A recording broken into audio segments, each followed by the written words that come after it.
We are all friends here, of course, of Dr. Raouf Mama, and have experienced his greatness and his vision and his creativity over many years.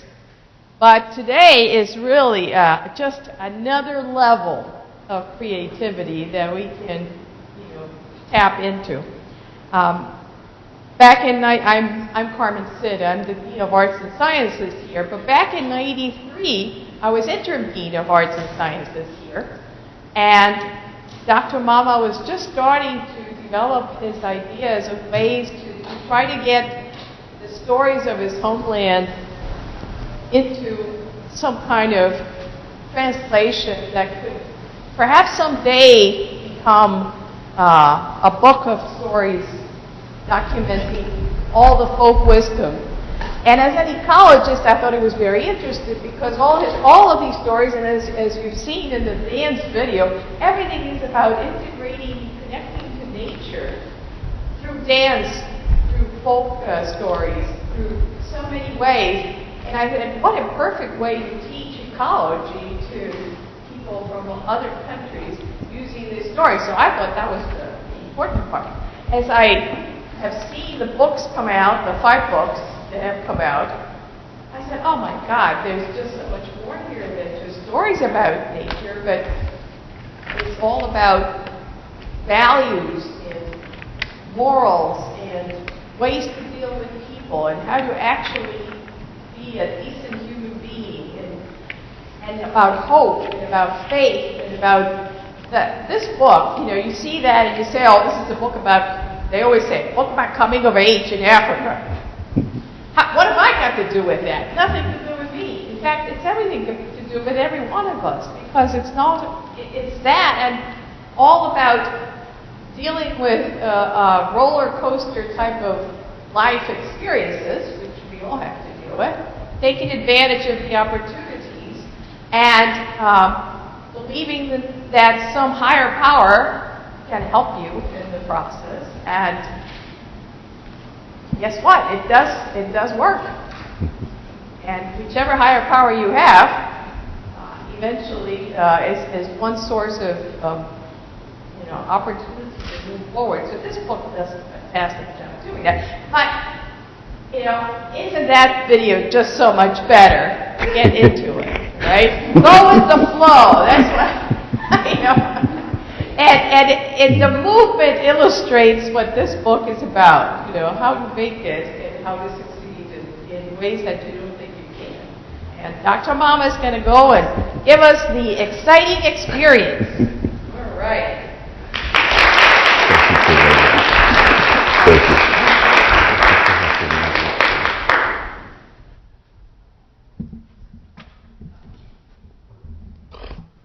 Okay. I'm sorry to be at such a distance, but thank you so very much, Dean Sid. I really appreciate everything you've done for me since I came to Eastern. Thank you very much. You have been inexpressibly kind to me. And I'm grateful to all of my friends, my mentors, Imna Arroyo, all of you, Lisa, her husband, and the members of the reading club. Thank you so very much. I really appreciate it. I'm very bad with names. I have a memory like a sieve for names. But I'm deeply, deeply grateful. And I wish more of my colleagues from the English department are here. But I don't know what message that sends out to those watching, but I'm grateful for your presence, and I'm going to share with you a few thoughts about this book and maybe read a passage out to you. But first, I want to read a poem because life very often seems like a roller coaster, really. My book came out in May, And I was joyful. I was so very happy. And then, a few weeks later, one of my twin boys was in a terrible accident. That was on Father's Day. And I was on my way to get him in Norwich at the house of his coach, his basketball coach, because he'll be coming back from Massachusetts, where he had participated in a basketball tournament. I couldn't take him because I was teaching a week-long course, but I did drop him off at his coach's house in Norwich, and I was going to, collect him there and bring him back home. That morning, my phone started acting up. I didn't know why. I couldn't call. I could send text messages, but I couldn't call anybody. So we texted back and forth, and he was going to try and get back by 5 o'clock so we could go to dinner. Myself, Rahim, and his brother. And then he texted me again and said he won't be back until 8 p.m. I said, okay, we'll go to dinner another day. And then he texted me again and said he was 20 minutes away from the house of his coach. So I got into the car. With my friend Gonzalo. And we got to Norwich. And about a mile and a half away from the coach's house, we came upon the scene of an accident. The road was impassable. I couldn't drive through, so I pulled up. I got out of the car, but before I got out, I said, what's going on here? And then in a flash, I saw my son walking towards me. And I knew then that my son was in the accident. So I rushed forward. I came upon some of his teammates, two of whom were stretched out on the ground with various injuries. And I asked, where is Rahim? And they said, Rahim was in the car. So what that meant to me, what I surmised from that was that something horrible happened to him. He couldn't get out. So I rushed over to the car and opened the door, and there was my son, unconscious, with blood trickling down one side of his face. And I thought he was dead. And I threw my arms around him, because for all I knew, the car could catch fire. And Gonzalo and I pulled him out and laid him on the ground. The ambulance had not arrived yet, nor had the police. And I thought my son was dead. And I stood over him, grief-stricken. Someone came up and stood next to me and said, I hope your son isn't dead. I hope this isn't the end. My own daughter, he said, was drugged and raped to death 3 years ago. And I felt cold all over. And out of the depth of my own sorrow, I reached out, took his hands in my hand, and said, I hope God comforts you in your sorrow and rests your daughter's soul.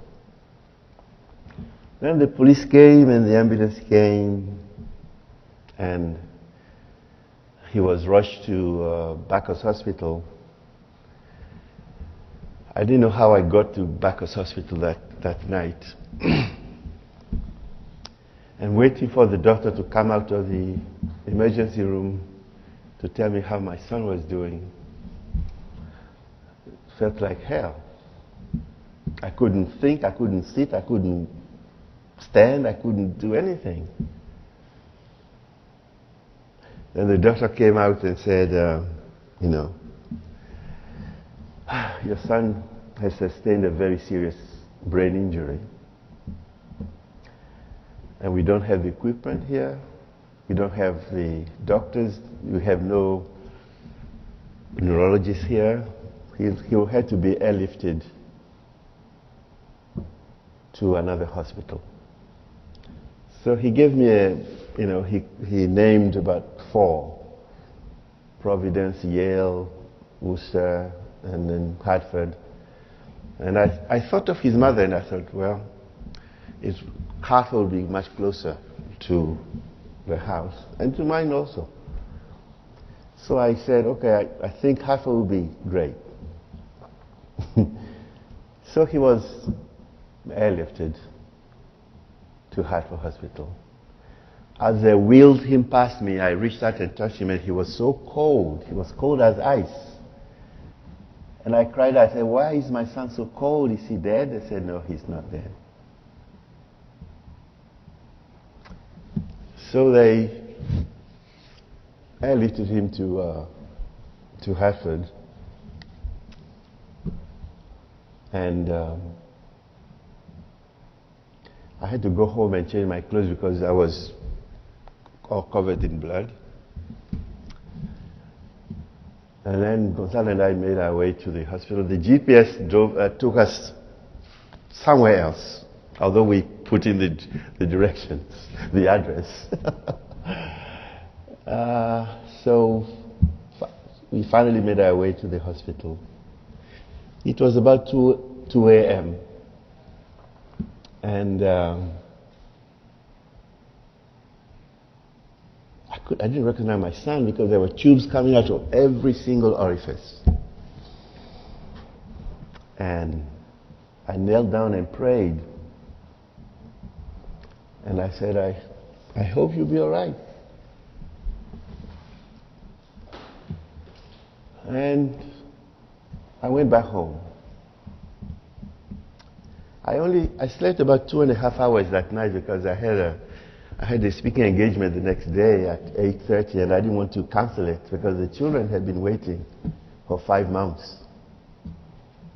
I said, whatever happens, I'll go and talk to the children today. So I slept about 2.5 hours. And while I was sleeping, I had this dream. And I saw a woman dressed in white was taking care of Rahim in his hospital bed. She wouldn't let me see her face.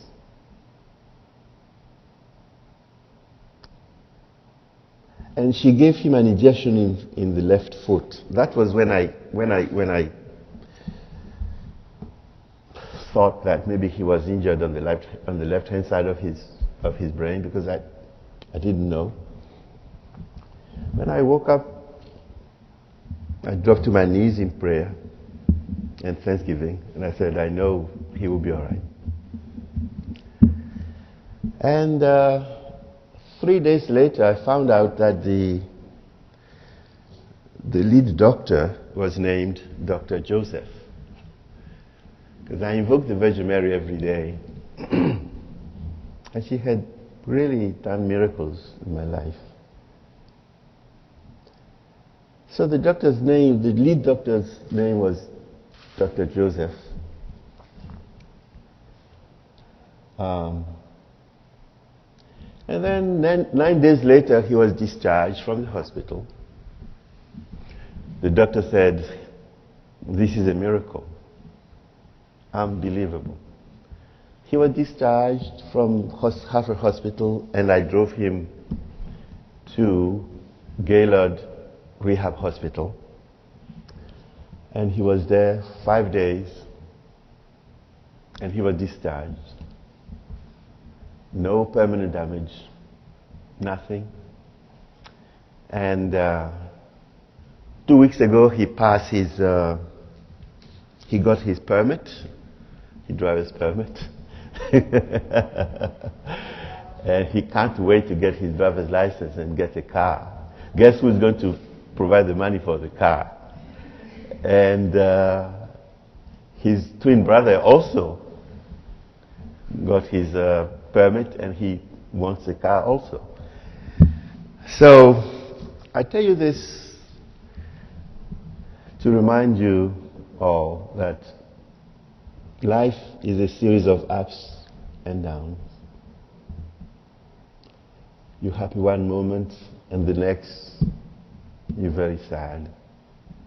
But it's very important to hang in there. So the poem I wanted to share with you tonight is entitled Transience by Sarojini Naidu. Nay, do not grieve though life be full of sadness. Dawn will not veil her splendor for your grief, nor spring deny their bright appointed beauty to lotus blossom and ashoka leaf. Nay, do not pine though life be dark with trouble. Time will not pause or tarry on his way. Today that seems so long, so strange, so bitter, will soon be some forgotten yesterday. Nay, do not weep. New hopes, new dreams, new faces, the unspent joy of all the unborn years will prove your heart a traitor to its sorrow and make your eyes unfaithful to their tears.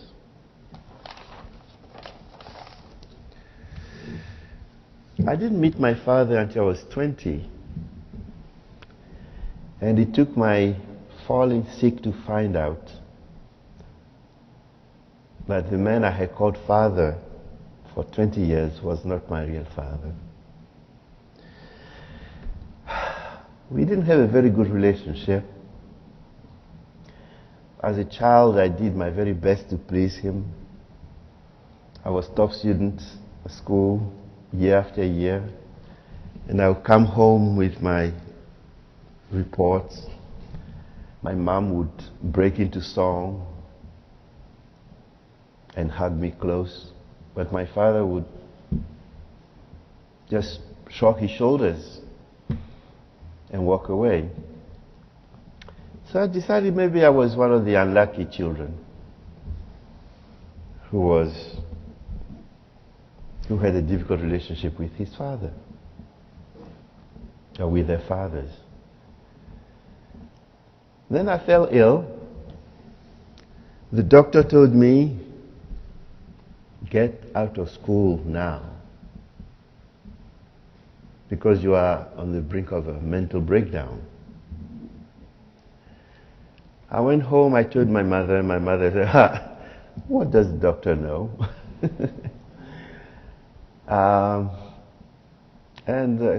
About 10 days later, I was on my way to the little town where my stepmother, whom I called in the book my elder mother, because she was my mother's elder sister. She was more to me than a mother. And my father was my ride, my stepfather. We didn't have anything to say to each other. For 6 whole hours, we were cooped up in this truck with nothing to say to each other. Anyway, 3 days later, I was taken to clairvoyant healer. And he told my elder mom, your son is sick, not with the sickness of the body, but with the sickness of the spirit. Take him to his father, and only then shall he be whole again. And then he went on to describe my father. He said that he was a man of prayer. He was a very famous preacher. And I sat there just staring at him. I said, he's not be talking nonsense. This is the most pitiful drivel I've ever heard in my life. This is the most famous healer in the land. And of course, when we left and set out for home, my elder mom, wordlessly warned me against asking her any question about what had just happened, what the healer had just said. So I decided to keep quiet. Because in Africa, people communicate not just through words, through gestures, nods, facial expressions. And you had to be able to interpret all those signs. Otherwise you'd be in big trouble. We got home. I knew that mom's husband, my elder mother's husband, was the kindest man I had ever known. And I knew that he would, elucidate the mystery for me. Well, we got home. My elder mom seized hold of Papa's hands, and they went into the bedroom. They whispered together for a long time. And when Papa came out, he wouldn't look me in the eye. He wouldn't answer my questions. I knew then that there was a conspiracy of silence, and I decided to join it. Anyway, to cut a long story short, I had a miraculous recovery. I was able to sit for the college entrance exam. I passed it. I came home, I told my mom, and she said, now we will go talk to your mom, to your elder mom. Because it was usually when I did something horrible that my mom would take me to see my elder mom. And to me that was the most horrible experience ever. I said, Mom, I've just brought you the most wonderful news and you're going to drag me before my elder mom? What have I done? Tell me. But she said, she smiled and said, well, you've done no wrong, but we simply had to go talk to your mom, to your elder mom. Anyway, a few days later we set out for the little town where my elder mom lived. And that evening, they sat me down and told me the story. I remember my mom's opening words said, the man you called father all these years is not your father, my son. And so on and so forth. And when it was ended, I had a feeling that my whole world had been turned upside down. All of my relationships had been recast, as it were. My half brothers and sisters were now my full brothers and sisters. The one I had thought was the ones I thought were my full brothers and sisters were now half brothers and sisters. My only sister, my elder sister, whom I thought was my half sister, was now my full sister, and so on and so forth. And it was bewildering. And then 10 days later, I met my father face to face. So I just want to read out to you a portion of that, and maybe if you have questions, I'll try my best to answer them.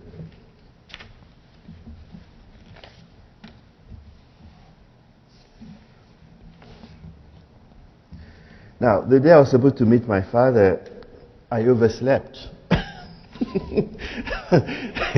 That day of all days, I had been caught up in this fever of excitement for weeks. And then, on the day I was supposed to meet him, I overslept. I took a quick shower using the sweet scented soap my sister had placed in the soap dish for me. And I put on the bright colored flower patterned buba outfit and the leather sandals I had bought for the occasion. I stood a moment before the mirror in my sister's bedroom, inspected my appearance briefly, and nodded with self-satisfaction. You do not look too bad, not too bad at all. Yet, when I came out into the living room where my sister had been waiting for me, I felt faint with fear of her making fun of me. My, don't you look handsome, she cried, clapping her hands in excitement, her face wreathed in a radiant smile. Her exclamation brought my sister's children and a few other children crowding into the living room, jumping up and down, and showering me with shouts of joyful admiration. They were soon joined by a group of grown-ups who, following brief murmurs of conversation with my sister, stood nodding and smiling. For a few magical moments, I was the focus of attention in a company of laughing, admiring faces. The street was filled with the sights and sounds of human activity when my sister and I set out for the house where our father was waiting. Passers-by going to and fro, singly or in groups of 2 or 3 or more, some talking animatedly and walking at a leisurely pace, some hurrying quietly by and wearing serious looks as though bent on urgent errands. Half-naked children romped about in the dust under the indifferent gaze of elderly men and women sitting on low stools or in rickety armchairs on the verandas of their modest brick houses, chatting quietly, roaring with laughter, or just sitting by themselves, puffing away at their pipes or munching on cola nuts in the manner of cattle or sheep chewing the cud. A woman with her baby strapped to her back walked unhurriedly along the street, carrying on her head an enormous basket overflowing with fresh baked loaves of French bread. She looked now to the left, now to the right, crying in a high-pitched voice, "Pain chaud! Venez acheter du pain chaud! Hot bread for sale, folks! Hot bread for sale!" At the entrance of an elegant villa lined with neatly trimmed trees, a crippled middle-aged man, blind in one eye, stood leaning upon a stick. He was singing a sad yet beautiful song about the transience of life, the certainty of death, and the eternity of bliss or grief awaiting every man and every woman on the other side of the grave. It was Ali the beggar, a man known throughout the neighborhood and beyond for his beautiful voice and the power of his eloquence. It was a common joke in the neighborhood that Ali had made begging into a highly sophisticated art form and was probably one of the richest men in town. My sister and I went to him, dropped a 25-franc coin each in his begging bowl, and went on our way. "Thank you, my beautiful lady, and thank you, handsome prince," he intoned, nodding in our direction and bowing low as he did so, a gentle smile disclosing 2 uneven rows of teeth stained brown by a lifetime of cola nut consumption. "May Allah's blessing be upon you all the days of your lives." "Amen," my sister and I cried in unison as we hurried away, May Allah hear your prayer. I am much in need of Allah's blessing on a day such as this, I thought to myself.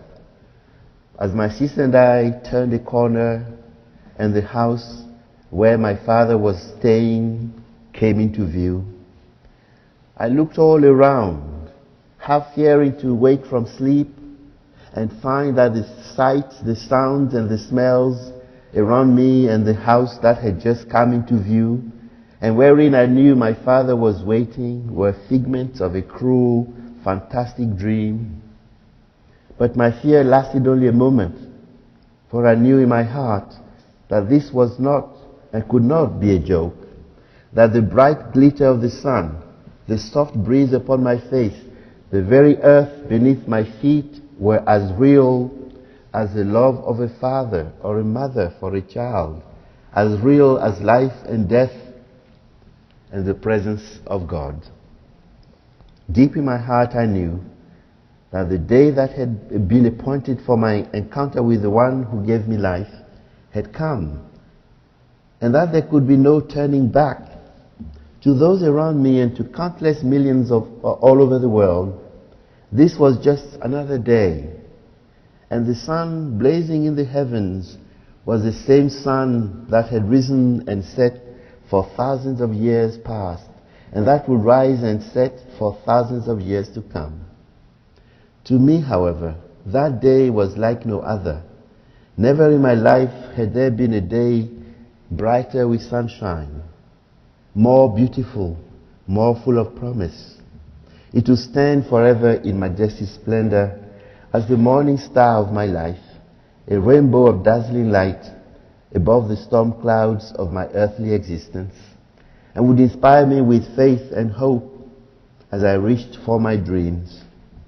Such were the thoughts going through my mind as my sister and I stopped in front of a small apartment in a big whitewashed building bordering a busy side street lined with leafy trees, swaying gently in the morning breeze.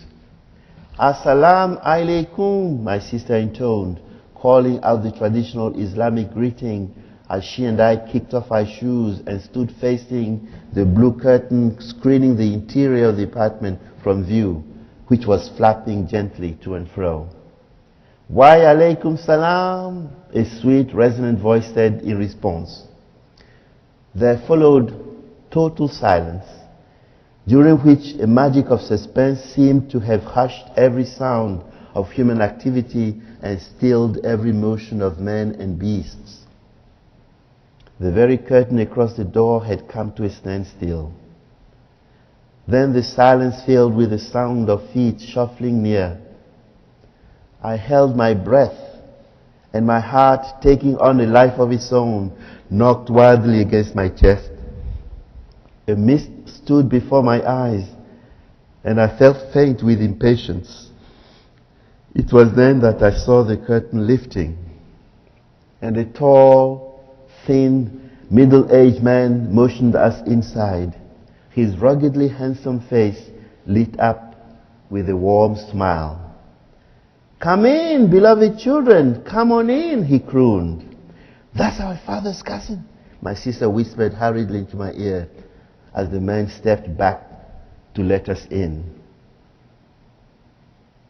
I caught sight of my father, sitting on a chair a few yards away, dressed in a flowing robe of sparkling white, threaded with gold. He was holding in both hands a string of black prayer beads, and on his head a silver cap of simple yet elegant workmanship glinted and shimmered. I stood rooted to the spot and gazed at the man, motionless and dumb. My father too seemed glued to his seat and bereft of the power of speech as he stared at me, his arms stretched forward, his lips parted in a joyous, enchanting smile.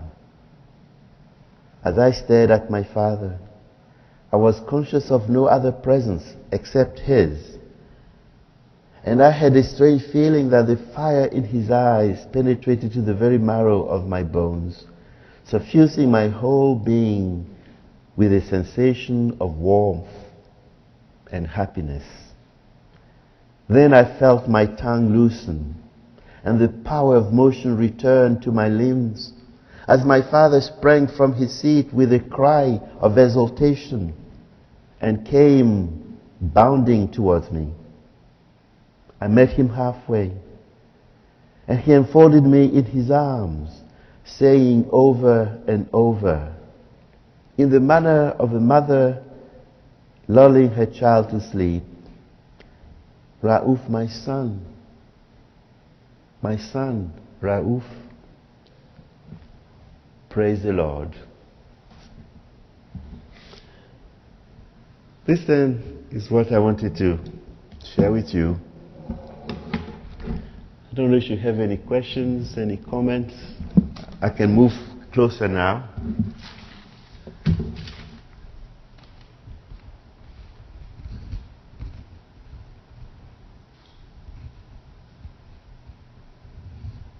Yes. So what kind of a relationship did you develop with him? Oh, it was magical. It was beautiful. He was 70 when I met him. But he looked very young. He didn't seem to age. And we had a wonderful relationship. Just the thought of him brought a smile to my face. Because my father was a very simple man, always delighted about something, very kind, and a very powerful preacher too, with a sweet, melodious voice. He spoke Arabic to perfection. He was a scholar in his own right. But above all, he loved me and I loved him. And I was desperate to make up for all the years that the locusts had eaten. I wanted to make up for the years that I spent away from him. And that was, of course, in '76. I went to college that year. And then in '83, I came to the US. I got my master's at the University of Michigan in '85. I didn't wait to get my degree or to attend the commencement because my father had broken his leg and I had to fly home to take care of him. And he died in 2006. He was 110. And he died very peacefully. He had told my sister before she died. My sister died quite suddenly in '94. She was the only one my father had told about when he was going to die. How did he know? And my sister told me. There's a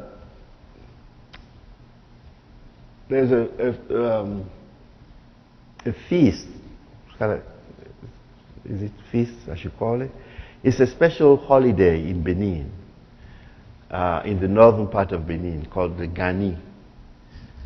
And my father supposedly told my sister that he was going to die, maybe a couple of weeks before or after the Gani. So I went home in 2006.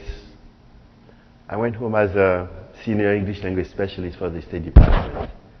So I had to go up and down the country. Then I got this call, and my father wasn't doing well. He said, "Okay, when is Gani going to? When will Gani happen? It'll be in about a month." Okay, I have time. If indeed this is the moment, right?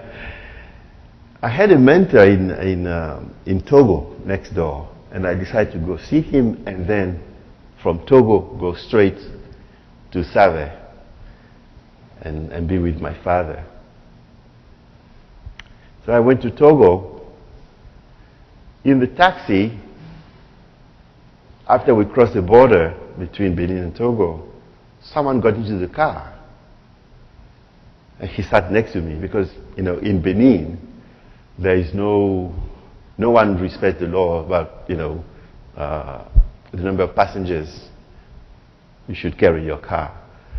A car that can only seat 5 people will be crammed, they cram 10 people into it with no seat belts.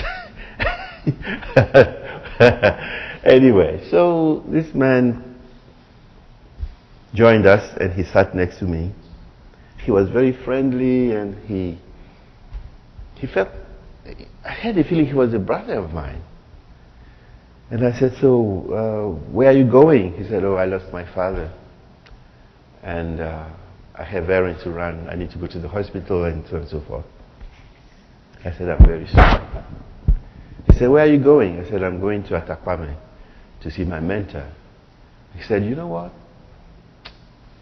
I know a place where you can get a taxi right away, and I'll take you there. But you had to pay my scooter fare. I said, okay, no problem. We got out of the taxi, so I paid for a taxi scooter to take him and to take me. We got there, and we hugged each other. Said, may your father's soul rest in peace, I said. And then I turned around and I said, wait, I need to give him money. Because in Africa, when somebody loses a relative or somebody, you give them money as a token of your sympathy and so on. I turned around and he was gone. Within 2 minutes. I looked all over the place. He was gone. Well, I said, that's okay. God knows I wanted to give him money, but he's gone. That's okay. I got to Atakwame, and my mentor was delighted to see me, and there were a gaggle of friends who were waiting for me because they heard I was coming to town. I was a storyteller. So I rather said, oh, you had to tell us a story. I said, I haven't come to tell a story. I'm so tired. He said, well, you had to tell us a story. So I told a story and we had a good time. But as the story ended, the phone rang. And my brother was on the line. He said, I'm sorry, but Dad is dead. And that was how, and so I didn't get to see him alive in 2006. And that has been a great sadness for me, but I know he died peacefully. He was very happy to go because he told my brothers and sisters, because he was operated on and it went very well. And 3 days later, he woke up in the morning and said, it's time for me to go. And, shortly thereafter, he passed away. But he was 110. Yeah. 3 years before, my wife went home, and as she was returning, she said, what shall I tell Raouf? And he said, what shall you tell Raouf? And he started jumping up and down. He was 107. Jumping up and down, said, tell him I'm in good health. Tell him I'm... Unbelievable. But, people say that of all my siblings, of all my father's children, I was the one who looked the most like him. But strangely enough, they say the same about my mother. They say, of all my mother's children, I'm the one who looked the most like her. It doesn't make any sense. But my mother is still alive. My elder mom, the one who raised me, died quite, she died in 2002. But I was able to bring her here just in the nick of time. She came over in April 2001. She was here for 45 days. And then we flew back home together. And in January the next year, she slipped and fell and broke her hip. And she never recovered. But I was glad I was able to bring her over here. Because year after year, she kept pleading with me, Raouf, I want to come and see where you live. I want to come and see where you live. But, I mean, I needed money. Air tickets were very... So, but I kept telling her, yes, I will bring you, Mom. I will bring you. And I was able to do it right in the nick of time. Yeah. But my mom is still alive, and she's now about 94. And she likes to travel a great deal. I kept telling her, Mom, you had to stay put now. You had to stay home. Oh, no, she said. And then I told a friend of mine, I told her I was worried about my mom. But my friend had cancer. And she said, Raouf, when the time comes, Mom will stay home. If she feels like going anywhere, just let her go. I said, you know what, that's true. Why do I keep arguing with her? If she feels like it, let her go. Because she's well enough to do it. And when the time comes, she will know. I hope the time never comes. Any other questions, comments? Yeah. Not. I wish I had brought my cloth. I would. Don't worry. There will be plenty of opportunity for that. Yes, go ahead. I was just wondering, there's a lot in your book. I'm still reading, but there's so much that's mystical and brings out sort of spiritual experiences and things that can't be explained through reason. Yeah. So I was wondering if in academia, that's often not welcome or permitted. And I was wondering what kind of reaction you had, or if you had any fear. Mm-hmm. No. I teach African literature once a year, and African literature, like Irish literature, is filled with myths and superstition, and I mean, you can't talk about African culture, African literature without talking about spirituality, religion, supernatural forces, magical realism, because in African literature, the natural and the supernatural really coexist side by side, and one blending into another.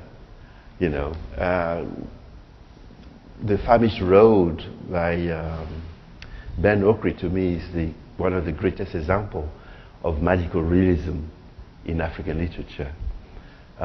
People think when people hear the word magical realism, they think of Garcia Marquez and Latin American literature. But in Irish literature, there's a lot of magical realism. When you read Yeats, for example, I mean, I teach storytelling and healing in the summer and in the winter, and I get to talk a great deal about the power of stories to heal. And one of the things I emphasize is that in everything, the unseen moves. And it's not just because you can't see it, you can't touch it, that it's not there. So as a storyteller, when I tell stories, usually there's, something supernatural happens. An antelope who starts talking, say, please don't shoot me, for if you do, you shall suffer all the days of your life. Things like that. So I have no compunction about, talking about the place of the supernatural and religious beliefs in literature in general and in African literature in particular. And I mean, my mom, when she was, the first time she ran away from my father, you know, and sought refuge at her sister's house, she had to go alone into the sacred forest and lift. There was a bottle under a tree, and no one knew how the bottle came to be there, right? And my elder mom told my mom, she said, your father wants you to come back. I mean, your husband wants you to come back, but before we make up our minds, before we decide whether you should go or not, you should go into that forest and consult the genie. Right? There's a bottle there. If you say what has brought you, right? Or you tell the bottle what you're about to do. And if you're going to be successful, it feels very light as a feather. But if it's not going to turn out well, it's going to be as heavy as a ton of bricks. So my mother went to the forest all alone. And she said, shall I go or not? And she picked it up, and it felt light as an eggshell. So she went back, and that was when she conceived my sister, and 8 years later, me. You know, if the bottle had felt heavy, she wouldn't have returned. So that's another example, you know. I mean, even in American literature, sometimes there are things that, you know, in the supernatural blending with the natural. It's everywhere, really. It's everywhere. Any other questions or comments? Yeah. You say that I'm rejoicing that the book is out. Thank you so very much, Eva. Thank you so very much. You can't believe how many people have been so supportive. It took me 9 years to write it. And God knows I plumbed the darkest depths of despair. No, reading it, one feels like, oh my God.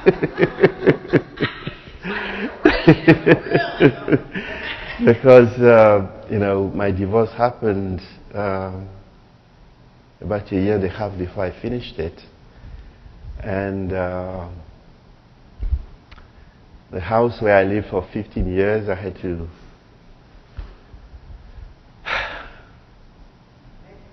let go. It was hard.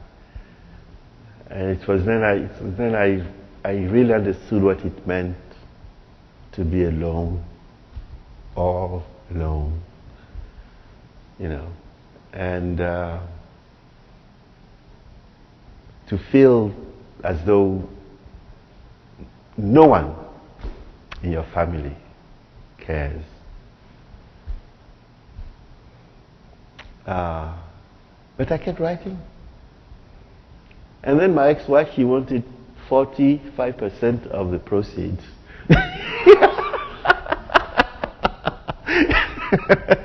My mom said, so, your wife wants the 45%. She has written a book. I thought you were an English professor. I said, yes, Mom, I am. No, she said, you can't be. I mean, if your wife wrote the book for you, so what that means is that you're no good. I said, but Mom, she didn't write it. And she wants 45%.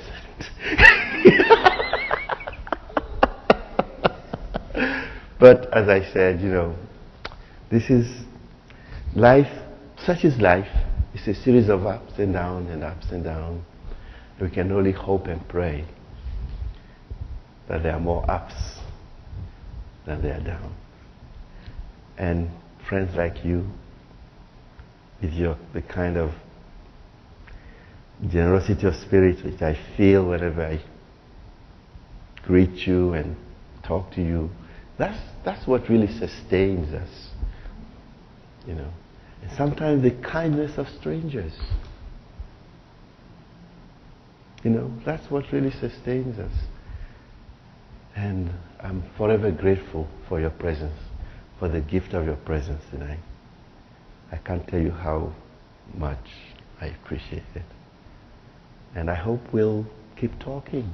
We keep talking about this long after, you know, the year is over.